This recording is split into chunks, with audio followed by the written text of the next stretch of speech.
Nós daremos início, então, à nossa primeira palestra, e eu gostaria, desde logo, de apresentar a doutora Natália, e só fazer o registro também da Valéria, da Caixa Econômica Federal. Valéria, muito obrigado, viu, por sua presença aqui.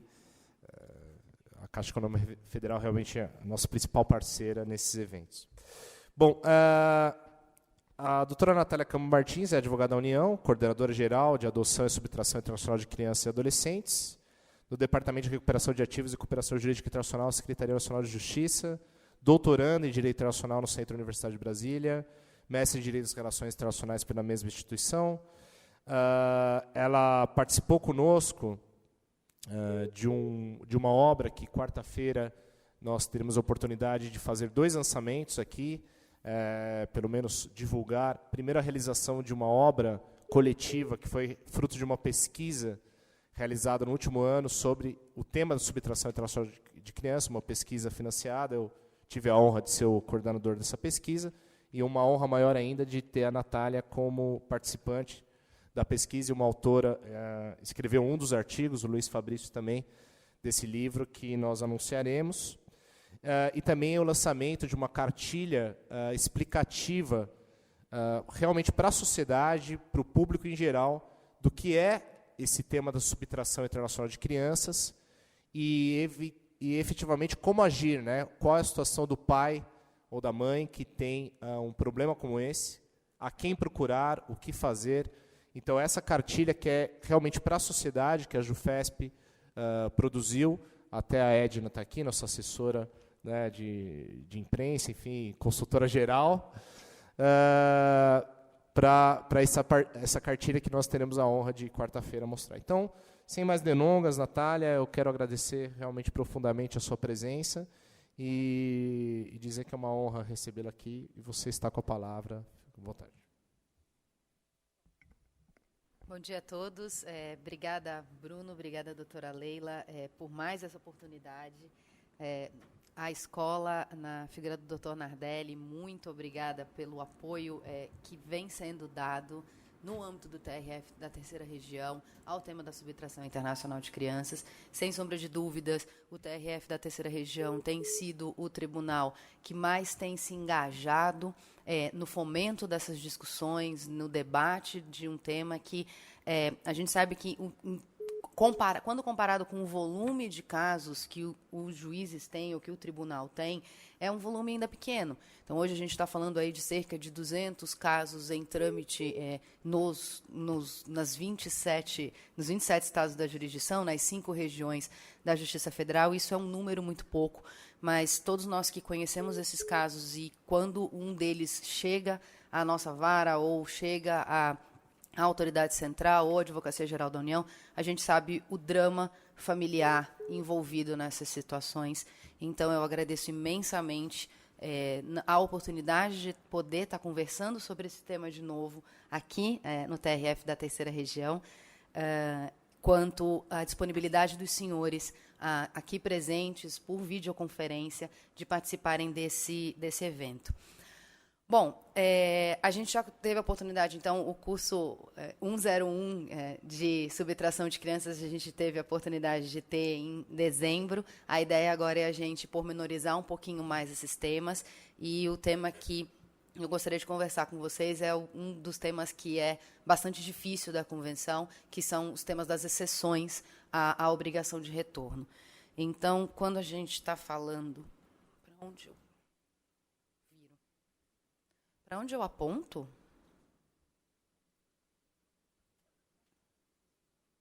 Alguém pode me ajudar aqui?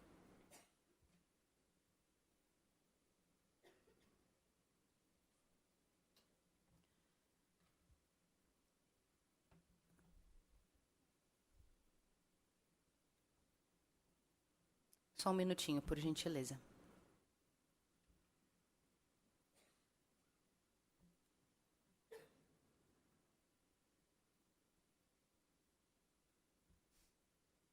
Desculpa, estava desligado. Bom, então a gente tem, o que é a Convenção da Haia, rapidamente, a gente tem na década de 70 um grupo de países no âmbito da Conferência da Haia de Direito Internacional Privado, que é um organismo internacional voltado à uniformização do direito em questões plurilocalizadas. Começa-se, então, a discutir a necessidade de, aproveitando a experiência de uma convenção europeia que também estava sendo discutida, a Convenção de Luxemburgo, a gente ter um instrumento multilateral de prevenção e combate à transferência ilícita de crianças de um país para o outro. Então, isso vira uma convenção, a Convenção da Haia sobre os aspectos civis da subtração internacional de crianças, que ela é finalizada em 1980, ela entra em vigor em 1983. O Brasil só adere a essa convenção em 1999. Então, desde o ano 2000, essa convenção está em vigor para o Estado brasileiro. A ideia é tratar dos aspectos civis da subtração internacional de crianças, e a subtração internacional de crianças é entendida como qualquer modificação permanente de residência, tentativa de modificação de residência habitual da criança, sem a anuência de um dos genitores ou a autorização judicial do país de residência habitual. Então, a gente está, em quase a totalidade dos casos, a gente está falando de subtração interparental, não são os aspectos criminais, a gente não está na seara do tráfico de pessoas. A gente está falando de alguma discussão de família, o fim de uma relação matrimonial ou de união estável, ou, eventualmente, um relacionamento eventual, em que a criança está inserida num país de residência habitual e essa criança é retirada unilateralmente desse país de residência habitual. Como a maioria dos instrumentos modernos da Conferência da Haia de Direito Internacional Privado, a nacionalidade não é um elemento de conexão. O elemento sendo um instrumento de direito internacional privado, a gente tem escolhido como elemento de conexão a lei do local de residência habitual da criança. Então, em princípio, a gente está muito distante do tradicional instrumento da proteção ao nacional, que normalmente é exercida pelos estados. A ideia é a gente evitar ou não ter um instrumento de proteção ao nacional, porque a gente não precisa dele. A gente tem um instrumento de cooperação jurídica internacional que precisa se fundamentar na reciprocidade e na confiança mútua entre os países envolvidos. A gente também tem um importante elemento na Convenção da Haia de subtração, que não é só a subtração, embora a gente sempre converse muito, é o que chama mais atenção, mas a gente também tem uma nobre função da Convenção da Haia, que é a regulamentação do direito de visitas transnacional. O que é isso? Eu não estou numa situação de subtração, eu tenho uma família que tinha residência habitual, por exemplo, no Brasil, houve o fim dessa relação, uma decisão de guarda que autorizou a criança a ir morar no Canadá, por exemplo, com o direito de visitas do genitor que ficou no Brasil. Por algum motivo, esse genitor não está conseguindo exercer esse direito de visitas, ele pode, então, também fazendo uso desse mesmo tratado, fazer um pedido de solicitação ou de regulamentação ou de cumprimento de visitação internacional. Então, a gente vai conseguir também usar esse tratado para tramitar pedidos de cooperação jurídica internacional, para estabelecer visitas ou para dar cumprimento a um regime de visitas que já esteja em vigor em um país, mas que precise estar em vigor em outro país. Bom, a gente tem os números consolidados de 2017, até 2017, então a gente vê que a subtração ela tem um pico, né, de total de casos ali entre 2012 e 2014, já começando em 2010. Então, aumenta, a gente vê um aumento mais ou menos constante a partir de 2008. A gente imagina que isso também tem alguma coisa a ver com a crise econômica, então as pessoas acabam voltando mais para os seus países de origem, lembrando que o país de nacionalidade não é um elemento de conexão, mas é o que normalmente acontece. As pessoas voltam para o seu país de origem, trazem os seus filhos. Normalmente, essas crianças têm dupla nacionalidade, então a gente está tratando de crianças que normalmente têm a nacionalidade brasileira, mas também têm a nacionalidade estrangeira. Da mesma forma em que a gente está lidando com os genitores subtratores que, por exemplo, voltam ao Brasil, em geral, eles também têm dupla nacionalidade ou residência regular no país de origem. É muito difícil um caso em que a pessoa se casou ou teve uma união estável, teve filhos, permaneceu algum tempo no país de residência habitual, numa situação completamente irregular. Às vezes acontece, mas não é o comum. Então, a gente está falando normalmente de famílias que têm dupla nacionalidade, e especialmente a criança tem essa dupla nacionalidade.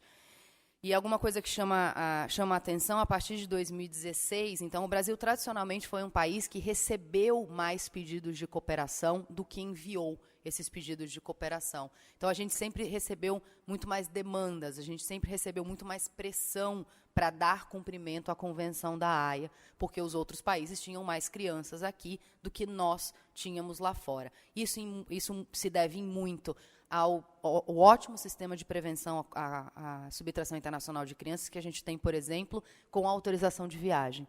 O mecanismo de autorização de viagens que a gente tem regulamentado por resolução do CNJ, vinha garantindo que a gente tivesse um número mais baixo, entre outros fatores, claro, que a gente tivesse um número mais baixo de crianças com residência habitual no Brasil sendo levadas para o exterior.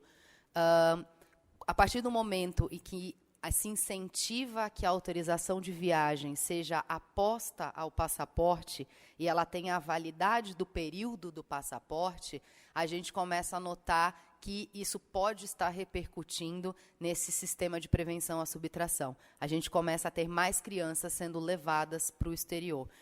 O prazo de duração do passaporte é de 10 anos. A gente sabe que, infelizmente, muitas relações matrimoniais não duram 10 anos.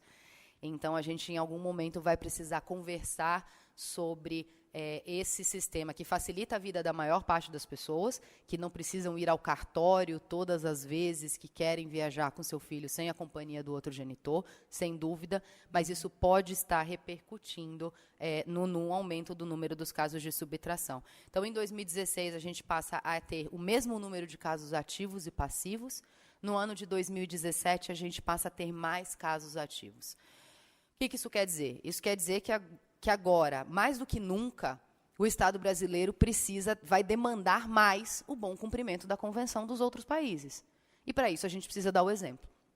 Se é um tratado de cooperação jurídica internacional, se é um tratado que resvala na reciprocidade, a gente vai precisar cada vez mais pressionar e demandar os outros países, mostrando um bom trabalho interno. Senão eu vou ter mais crianças com residência habitual no Brasil que não vão ser restituídas. Bom, aqui no TRF3, então, assim como nos outros TRFs, a gente tem um provimento que garante a concentração de jurisdição. Então, já é um provimento de 2015, já é um provimento que está há 3 anos aí em vigor, que designa para os casos de subtração e visitas as primeiras varas federais de cada subseção judiciária, desde que dotada de competência civil. Essa concentração de jurisdição já foi adotada todos os outros tribunais. O último foi o TRF da 5ª Região, no ano passado, e a gente é muito otimista em relação à concentração de jurisdição, porque a gente acaba tendo um grupo menor de juízes que fica cada vez mais especializado e pode atender essas demandas com mais celeridade. Então, a gente tem aqui na Primeira Vara Federal de São Paulo, Dr. Marco Castriani, que tem recebido cada vez mais casos. Ele vai estar aqui com a gente também, e a gente vem notado que as decisões dele têm saído de forma cada vez mais rápida e com bastante segurança e com bastante tranquilidade, seja para determinar o retorno, seja para manter a criança no Brasil. Então, a gente tem tido no TRF da 3ª Região uma experiência muito boa com a concentração de jurisdição. Bom, isso aqui é um pouco o que a gente já falou, o que é o direito convencional de guarda. Essa convenção ela protege a ambientação da criança no país de residência habitual, ela protege a jurisdição do país de residência habitual como jurisdição competente para decidir sobre a guarda. A ideia é evitar que o país para onde a criança foi levada receba a jurisdição ou considere-se competente para discutir o fundo do direito de guarda. Então, toda vez que a gente tiver alguém no país de residência habitual que titularizava os cuidados com a pessoa da criança, então, por exemplo, guarda compartilhada, na constância do matrimônio, ou divorciados, separados de fato, tenha o direito de decidir sobre o local de residência habitual, normalmente esse direito está deslocado no poder familiar. Então, ainda que eu não tenha guarda, eu só tenha visitas, mas eu tenho o direito de veto, eu tenho o direito de impedir a mudança de residência, de país de residência habitual dessa criança, como acontece no nosso poder familiar também. Eu vou estar protegido, essa criança vai estar protegida pelo instrumento da Convenção da Haia. Como a gente falou, então, a Convenção também protege esse direito de visitas transnacional, que vai poder, então, se tramitar um pedido de cooperação jurídica para levar a criança por um período determinado de tempo, então, sem modificar o país de residência habitual, para fazer visitas. Então, a criança vai poder, digamos que a criança está no Brasil, a criança vai poder receber a visita de um parente, de um pai. Isso tem sido um instrumento muito interessante para ser utilizado por avós, por exemplo. Se os avós estão tendo alguma dificuldade de ter acesso aos netos, a gente tem conseguido, com mais ou menos algum sucesso, garantir esse direito de visitação aos avós.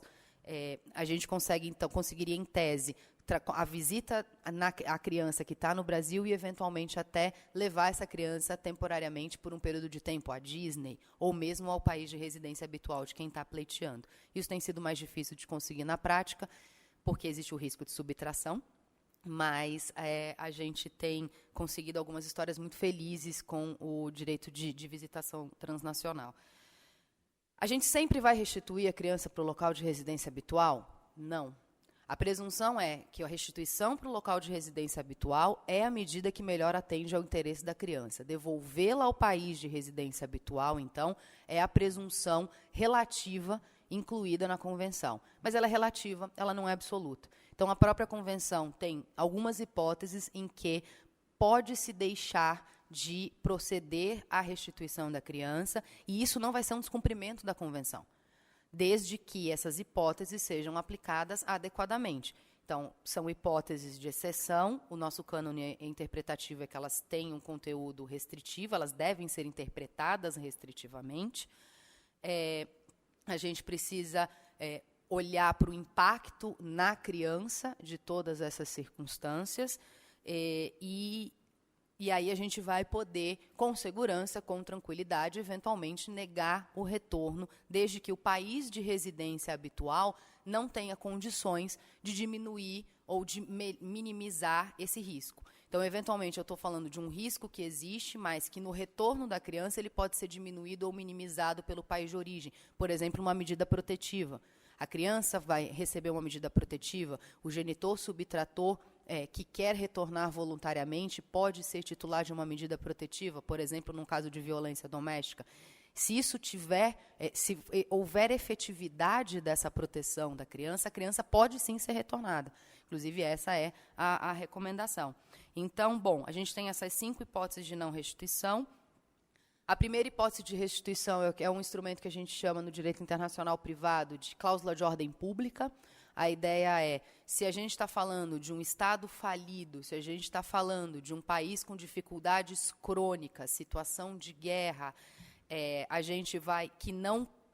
o país não protege princípios de proteção dos direitos humanos e de liberdades fundamentais, é possível negar o retorno dessa criança. É um assunto muito delicado, quer dizer, reconhecer que um país é falido para um juiz pode ser uma situação um pouco delicada, porque a gente tem toda uma pleiade de relações internacionais. Não existe muita jurisprudência internacional sobre isso. A gente sabe que, na atualidade, o Chile deu algumas decisões negando a restituição de crianças para a Venezuela.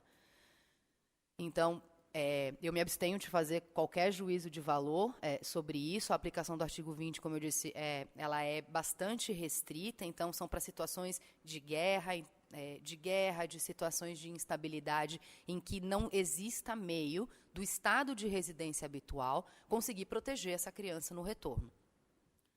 Então, essa é a nossa primeira exceção. Como eu disse, então, ela tem baixa incidência e, por vezes, ela é invocada para estados falidos. Acontece menos, acho que a Venezuela pode ser um exemplo, nesse momento histórico, da aplicação dessa convenção pelo Chile, então, por decisão do Poder Judiciário chileno. mas em outros casos ela é muito pouco utilizada. A gente está falando da Convenção da Haia, são 98 Estados-parte. A gente tem uma grande quantidade de países e a maioria deles, quando ingressam na Convenção, recebem a aceitação da adesão dos outros países. Então, um novo país, ao ingressar, precisa ser aceito por todo o resto do grupo. No momento em que essa aceitação é feita, e o colega do Itamaraty, que está nos acompanhando, tem nos ajudado bastante nisso, é feito, em alguma medida, um juízo de valor sobre o interesse que o Brasil tem de estabelecer relação bilateral com este outro país. Então, se a gente aceitou a adesão daquele país, ou se o país, nos países que quando a gente ingressou, os países que já eram parte do convênio nos aceitaram, em alguma medida já houve um juízo de valor sobre a proteção ou sobre os princípios de proteção de direitos humanos e liberdades fundamentais desses países envolvidos. Mas, ainda assim, o artigo 20 está na Convenção, é uma cláusula de ordem pública, então, em casos extremos, ele vai poder ser utilizado como exceção legítima à obrigação de retorno de crianças vítimas de subtração internacional. O artigo 12 é o que a gente chama de exceção de adaptação. No caso a gente tem dois parágrafos, né? O parágrafo primeiro vai dizer que a criança deve ser restituída imediatamente ao seu país de residência habitual. O parágrafo seguinte vai dizer: se demorar mais de um ano entre a subtração e o início dos procedimentos de restituição, você pode avaliar a adaptação da criança. Do contrário, com menos de um ano, a Convenção tem uma limitação do escopo probatório, assim como a gente teve, por exemplo, a prova de contratos acima de um valor tal, não pode acontecer pela via testemunhal. A Convenção tem uma limitação Desculpa. A Convenção tem uma limitação, então, do escopo probatório. A ideia aqui é, muito entre aspas, punir a inércia. Se o genitor abandonado, lá no país de residência habitual, demora muito tempo para começar o pedido de cooperação jurídica internacional, a Convenção vai dizer: agora você está correndo o risco de não ser restituída a criança.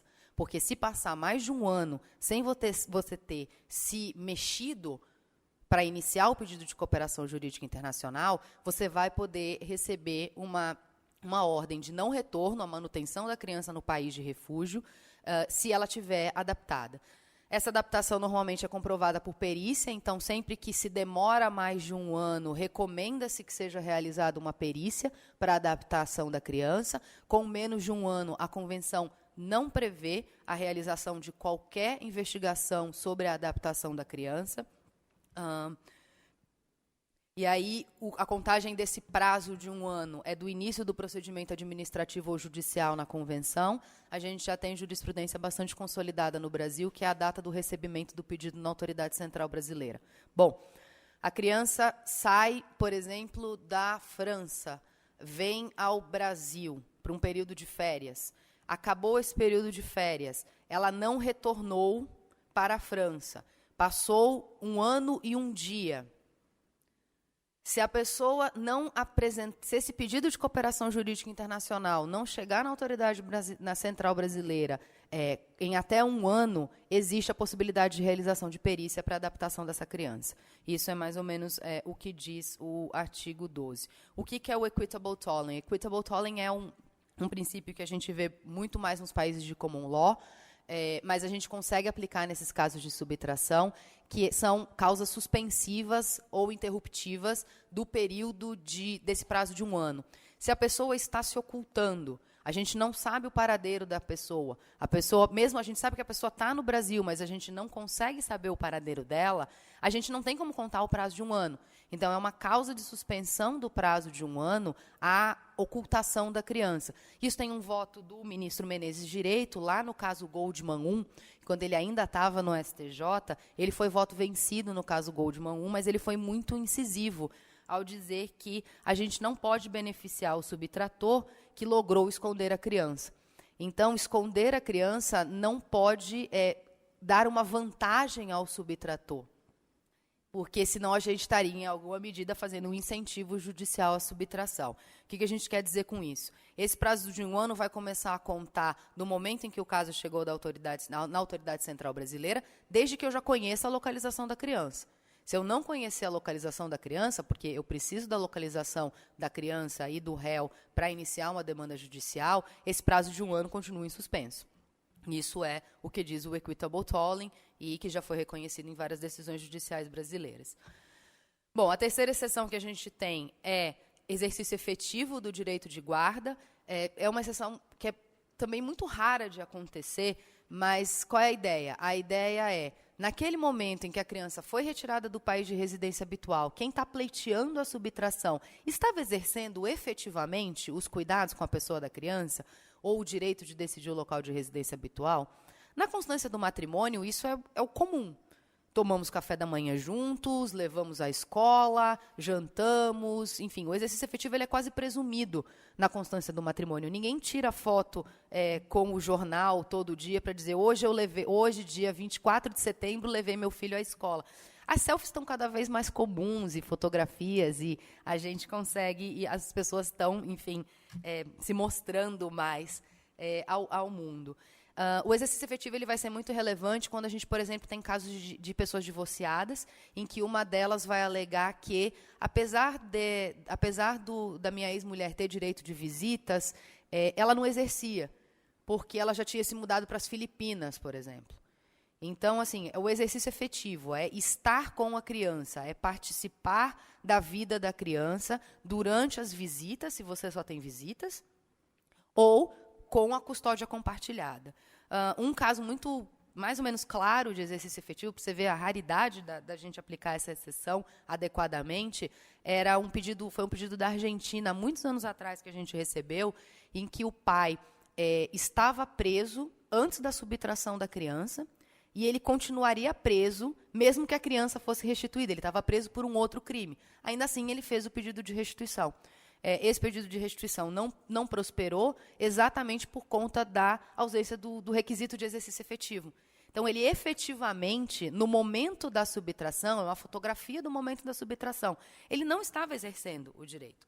A gente também já ouviu o outro lado da história. Ele não estava, mas ele poderia estar se ele não estivesse preso. O fato é que, nesse caso, não prosperou o pedido de cooperação, exatamente porque o genitor abandonado não conseguiu comprovar esse exercício efetivo dos cuidados com a pessoa da criança ou o direito de decidir sobre o local de residência habitual. A quarta exceção, então, é concordância posterior ou anuência prévia. A prova, o que é isso? A criança vem para o Brasil, o genitor abandonado procura a autoridade central do país de residência habitual, que transmite o pedido para a autoridade central brasileira, dizendo: eu não autorizei a mudança de residência do meu filho para o Brasil. Na fase administrativa, ou mais comumente na fase judicial, a pessoa apresenta, por exemplo, como já aconteceu, uma escritura pública lavrada num cartório brasileiro, em que o genitor abandonado dizia que a criança passaria a morar no Brasil. Ou seja, ele teve uma anuência prévia à subtração. Se a gente tem uma anuência prévia à subtração, a gente ou não tem subtração, ou a gente tem uma exceção da convenção. Nesse caso, a convenção ela é um pouco confusa, porque a gente pode ter a concordância posterior ou anuência prévia. Mas a ideia é a seguinte: se a gente consegue comprovar que a pessoa que está pedindo o retorno, em algum momento concordou com a permanência dessa criança no Brasil, isso seria uma exceção legítima. Aonde complica? Porque todas essas exceções sempre têm uma pegadinha. Aonde complica? Por exemplo, a gente sabe que o processo judicial de restituição acaba levando mais tempo do que as 6 semanas previstas no artigo 11 da Convenção. A Convenção prevê que esses casos deveriam ser resolvidos definitivamente em 6 semanas. A gente sabe que esses processos demoram um pouquinho mais do que 6 semanas para serem resolvidos, infelizmente. Às vezes, o genitor abandonado concorda que a criança frequente a escola no Brasil durante esse período. Mas isso não significa anuência prévia. Ele só está dizendo: olha, realmente, assim, meu filho não vai ficar sem ir à escola. Às vezes a gente se depara com essa alegação, e os senhores magistrados vão se deparar com essa alegação, mas ele concordou com a matrícula do menino na escola, mas ele continua pleiteando o retorno da criança para o país de residência habitual. Então, normalmente a prova mais comum é a prova documental. Os magistrados vão ter a sensibilidade de perceber se isso foi realmente uma anuência, ou se isso foi uma tentativa, por exemplo, enquanto eles estavam tentando resolver o casamento. Então, fica mais um pouco, pensa mais um pouco na nossa relação. Isso não necessariamente vai configurar a anuência ou a concordância posterior para permanência. Vai muito da sensibilidade do magistrado e da prova constituída. A gente não recomenda a prova testemunhal, porque a gente sabe que, assim, dificilmente uma terceira pessoa estava no momento dessa negociação desse casal, mas a gente, enfim, todos os meios de prova admitidos no direito processual brasileiro podem ser utilizados aqui. A oposição da criança também pode ser um motivo para você não restituir essa criança. Então, só que a criança precisa ter idade e grau de maturidade suficiente para manifestar a sua oposição. Mas não existe uma prática consolidada nos países. A gente vê magistrados que ouvem crianças, magistrados que só ouvem adolescentes. Academicamente, a gente tentou construir a ideia de que não parece muito adequado ouvir crianças, ouvir menores de 12 anos. O mais adequado parece, mas sim, sem dúvida, vamos ouvir os adolescentes. A ideia de ouvir os adolescentes com acompanhamento de equipe multidisciplinar ou profissional de psicologia. Por quê? Porque a gente tem que evitar o conflito de lealdades dessa criança ou desse adolescente. Ele enfrenta um conflito de lealdades em toda a subtração. Eu dizer que eu quero voltar, eu estou sendo desleal com a pessoa que está comigo agora. Eu dizer que não quero voltar, eu estaria sendo desleal com o genitor abandonado. É uma situação de muito estresse para essa criança, para esse adolescente. Então, a gente sugere que os adolescentes sejam ouvidos, preferencialmente por um profissional especializado. Eventualmente, a gente pode tentar aplicar a legislação do depoimento sem dano. Ela tem um escopo de aplicação própria, claro, definido na própria legislação, mas eu acho que a gente pode tentar aplicar esses princípios para a oitiva desses adolescentes. E a gente também precisa, então, quesitar nessas perícias, nessa oitiva, ou quando ela acontecer, principalmente por equipe multidisciplinar ou profissional especializado, se essa criança não está sofrendo alienação parental. A alienação parental é uma realidade nos casos de subtração internacional. Ela vem acontecendo. Teve um caso recente no Rio de Janeiro, que a criança já estava há quase 7 ou 8 anos no Brasil. Ainda assim, o caso chegou no STJ. O STJ, o ministro Og Fernandes, determinou a devolução do caso para a primeira instância para a realização de mais uma perícia nessa criança. E a perícia saiu com a configuração de alienação parental profunda e recomendação de retorno imediato dessa criança aos Estados Unidos. Então, ainda passados 7 ou 8 anos dessa subtração, foi determinado o retorno, porque a criança estava sendo vítima de alienação parental severa pelo genitor subtrator aqui no Brasil. Então, a alienação parental, eu repito, é uma realidade que os senhores vão ter que enfrentar nesses casos. Ela parece muito sutil, mas ela é quase natural. A gente tem uma demanda judicial que pode devolver uma criança ou mandar uma criança de um país para o outro. A pessoa que está com a criança no Brasil, naturalmente, vai tentar se cercar de todas as possibilidades para manter essa criança no Brasil e, por vezes, infelizmente, isso desconsidera o bem-estar da criança. Eu vou passar bem rápido sobre a lei da alienação parental, que todos já mais ou menos conhecem, mas na Justiça Federal vai precisar conhecer ainda mais, porque não é diretamente o métier, mas o fato é que a gente, então, para tentar evitar a alienação parental no curso do processo, é possível aos magistrados determinarem visitas cautelares ou visitas provisórias. A gente tem conseguido apresentar pedidos cautelares de visitação por Skype ou presencial, e isso tem funcionado muito bem, porque a gente tem conseguido fazer a reaproximação da criança ao genitor abandonado, e com isso a gente reduz os impactos negativos da alienação parental. E aí a gente chega na última das exceções, é a exceção, então, que tem sido mais recorrente, não só no Brasil, mas globalmente, que é a exceção de grave risco.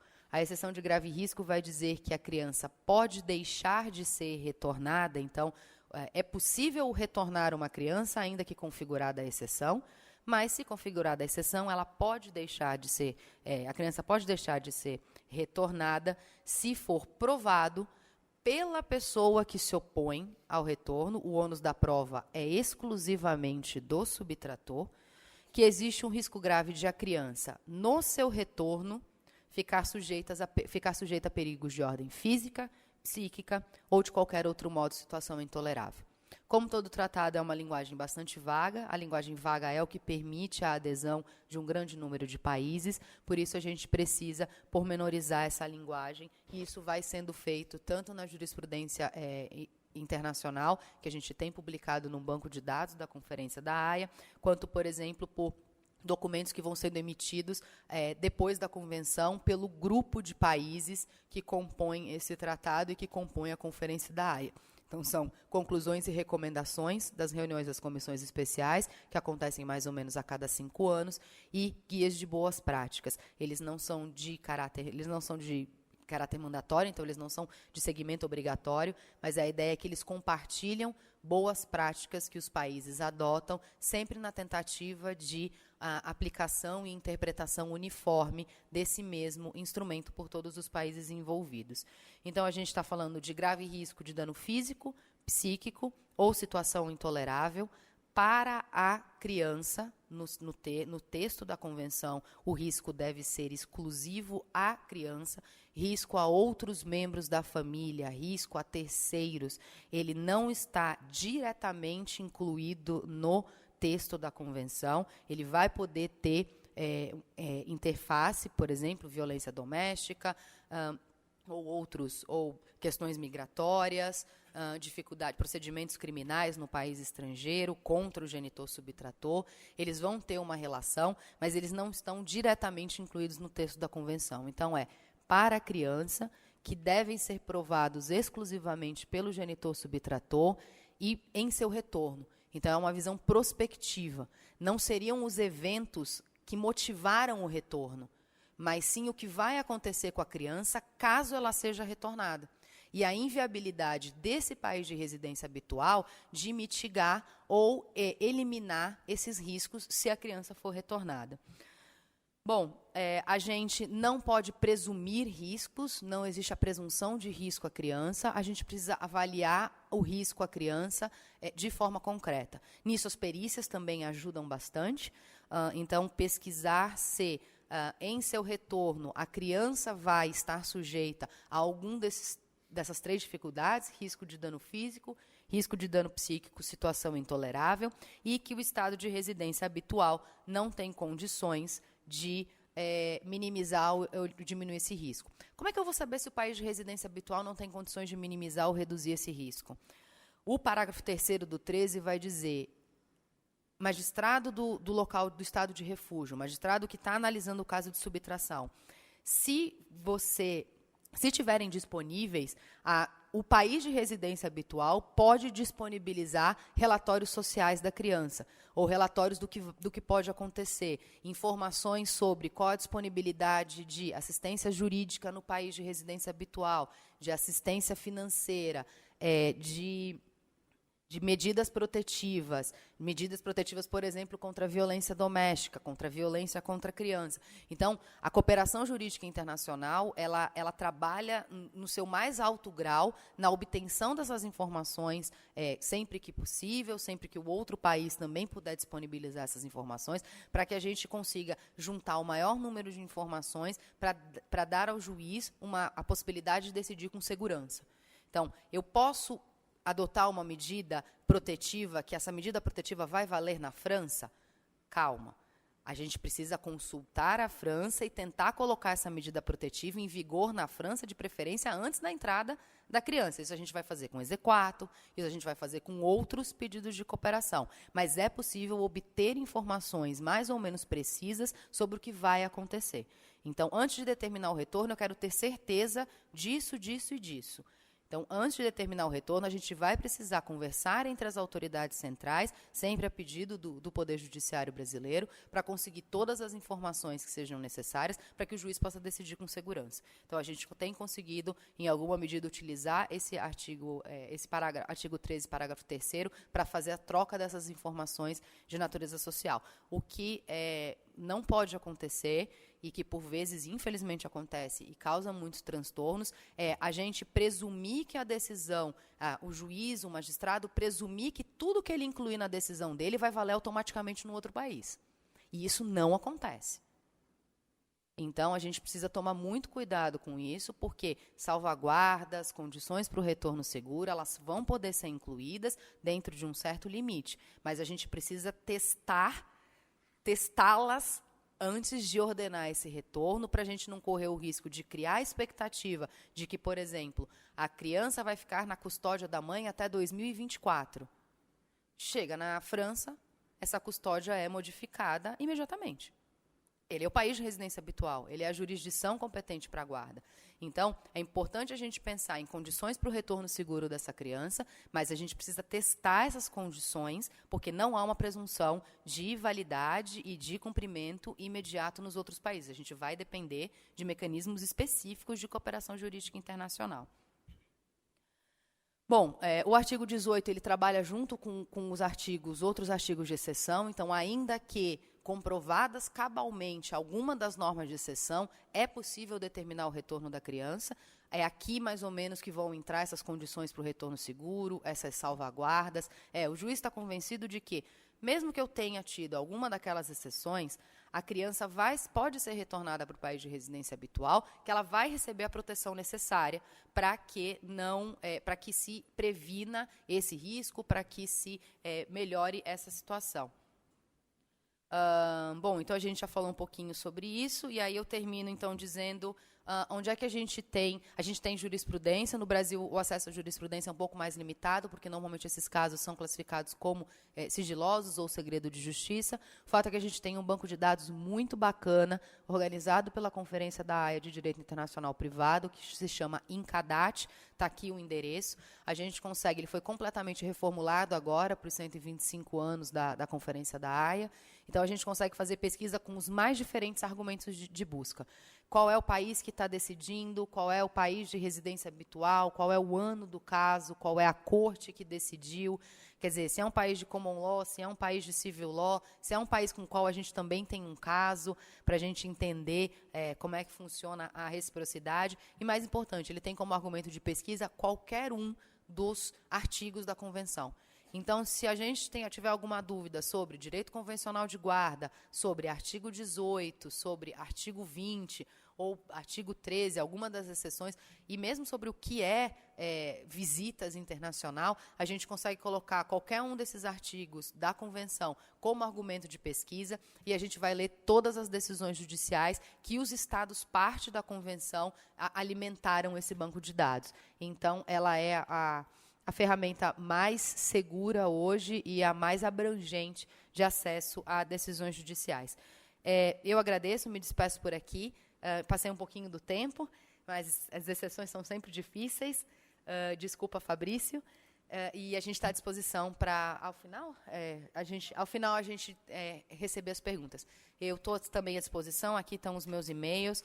A gente está na autoridade central brasileira, que fica no Ministério da Justiça, à disposição para qualquer dúvida, para qualquer contato. Eventualmente, vários magistrados nos contatam, ligam diretamente para a gente, para tirar dúvida, para propor alguma coisa, para tentar, por exemplo, uma mediação. Como é que a gente faz para fazer uma mediação? A gente normalmente não consegue trazer o genitor, às vezes ele vem presencialmente, mas a gente tem conseguido fazer tanto audiências quanto tentativas de mediação por videoconferência. Então, e alguns juízes não precisam nem do IP público, a gente tem conseguido por Skype, a pessoa se identifica no Skype. Se ela não falar a língua, a gente pede que ela traga um intérprete, um tradutor, e a gente tem conseguido, então, bastante coisa por intermédio da cooperação jurídica internacional. A gente acredita na cooperação jurídica internacional como instrumento para portanto, aplicar essa convenção bem e para manter essas crianças, então, a salvo